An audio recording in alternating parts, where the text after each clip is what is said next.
అమ్మా అని పిలిచే తొలి పిలుపులు జ్ఞాపకమే, రా అమ్మా అని అమ్మే లాలించిన జ్ఞాపకమే, అమ్మ కళ్ళలో అప్పుడప్పుడు చెమరింతలు జ్ఞాపకమే, అమ్మ చీరనే చుట్టే పాప జ్ఞాపకం, అమ్మ నవ్వితే పుట్టే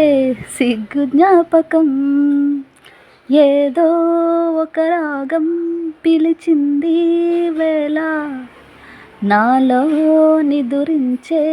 గతమంతా కదిలేలా, నా చూపుల దారులలో చిరుదివ్వెలు వెలిగేలా, నా ఊపిరి తీగలలో అనురాగం కదిలేలా, జ్ఞాపకాలే మై మరపు, జ్ఞాపకాలే మేల్కొలుపు, జ్ఞాపకాలే ఓదార్పు, జ్ఞాపకాలే నిట్టూర్పు.